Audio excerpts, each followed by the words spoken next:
¿Pueden Rusia y Estados Unidos ser aliados? Hablamos de dos de las potencias más importantes en el tablero geopolítico, y desde el siglo XX la relación entre ambas parecía estar bastante clara. Sin embargo, lejos quedan ya momentos como la crisis de los misiles de Cuba o incluso los años de Biden y su relación con Ucrania. Con la llegada de Trump, hoy los guerreros fríos parecen ahora apuntar a otros objetivos. Hoy en Memorias de Pez hablamos de pasado, de presente y el futuro de las relaciones entre Estados Unidos y Rusia. Así que prepárate porque esto empieza ya. Bien, antes de meternos de lleno en cómo están ahora mismo las relaciones entre ambos países, es necesario hacer una pequeña recapitulación de cómo han sido hasta ahora. Tranquilidad, que no te voy a volver a contar la Guerra Fría, que eso ya te lo conoces bien. Vamos a situarnos en los 90, concretamente en 1991, cuando, tras la caída de la Unión Soviética, ambos países comienzan un leve acercamiento. Esta primera etapa está caracterizada por la cooperación y el optimismo postguerra fría, con Washington buscando en Moscú por primera vez a un aliado. Momentos de acercamiento como el Tratado de Reducción de Arsenales Nucleares de 1994 dieron paso al inicio de las tensiones entre ambos países a finales de la década. A Estados Unidos no le hacía mucha gracia la intervención de su nuevo potencial aliado en la guerra de Chechenia. A Rusia, por su parte, le sentó regular que se ampliase la OTAN para incluir a países de su órbita. Este es el panorama con el que Putin llega al poder en 1999, y aunque la cosa estaba tensa, Rusia apoyó a Estados Unidos tras el 11S, dejando que las tropas estadounidenses atravesaran Rusia para llegar a Afganistán. La cosa fue cuesta abajo entre ambas potencias a partir de ahí, con la condena por parte de Rusia de la guerra de Irak en 2003 y el apoyo de Estados Unidos a movimientos democráticos en antiguos estados soviéticos como en Ucrania o Georgia. De hecho, la invasión rusa de Georgia en 2008 hizo saltar todas las alarmas en Washington. Sin embargo, Obama y Medvedev, títere de Putin y presidente de Rusia entre 2008 y 2012, intentaron volver a normalizar las relaciones con movimientos como la llegada de Rusia a la Organización Mundial del Comercio. Pero todo este acercamiento aparente queda de nuevo en nada con la vuelta de Putin al primer plano en el año 2012, que marca el inicio de una nueva etapa de altísima tensión que era la norma hasta ahora. En 2014 Rusia se anexiona Crimea y Estados Unidos lo condena tajantemente, al igual que su intervención militar en Siria en 2015. En 2016, la inteligencia estadounidense acusa a Rusia de injerencia electoral. Llegamos así a 2022, a la última etapa en la que, tras la invasión de Ucrania y la retirada de Rusia del Tratado de No Proliferación Nuclear, las relaciones entre ambos países estaban en el punto de mayor tensión desde la Guerra Fría. Pero bueno, con todo esto en mente, ¿cómo puede ser que se diga de repente que Trump y Putin tienen cierta sintonía? A ver, de repente, algo parecido a esto se viene escuchando desde el primer mandato de Trump en 2016.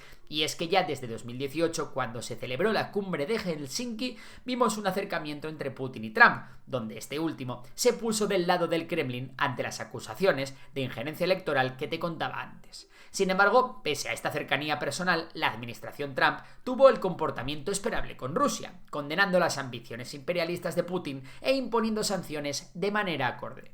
Pero, a pesar de esta aparente dureza en su primer mandato, la realidad es que Trump tiene motivos personales para estar a buenas con Rusia, país que le entregó la Orden de la Amistad en 2013. Donald Trump llevaba explorando oportunidades de negocio en Rusia desde 1986, con la intención de construir un hotel de lujo en Moscú.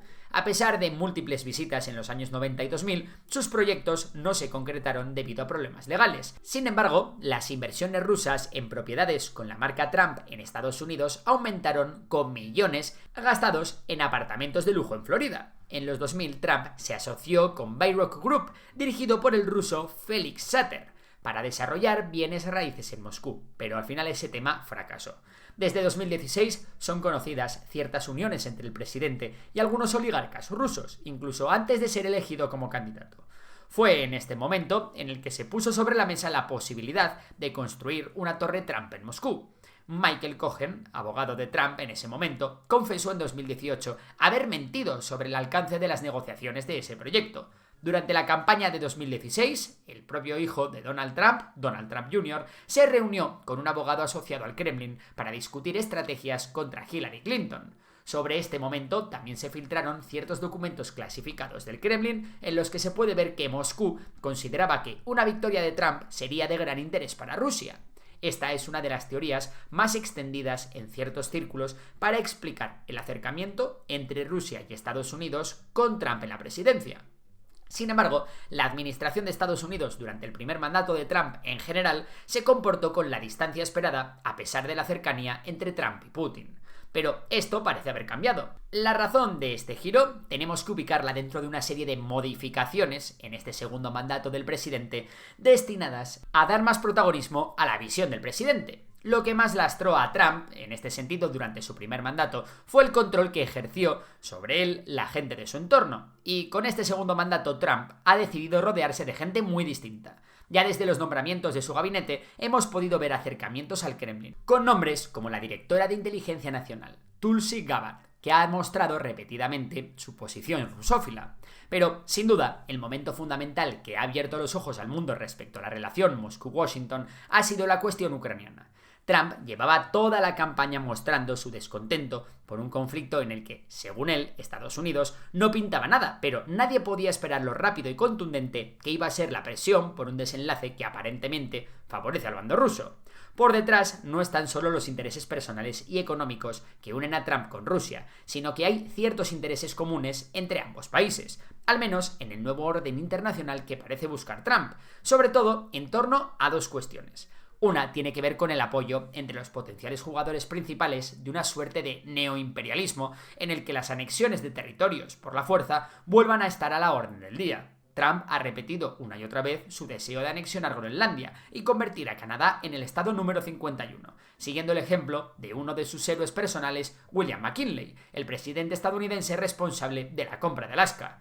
Es por esto que este tipo de movimientos, como la invasión rusa de Ucrania, han dejado de sonar como barbaridades para Washington. La otra cuestión donde se encuentran Rusia y Estados Unidos tiene que ver más con los intereses de Trump en el Ártico, por sus recursos y las posibilidades que tiene como nueva ruta de transporte.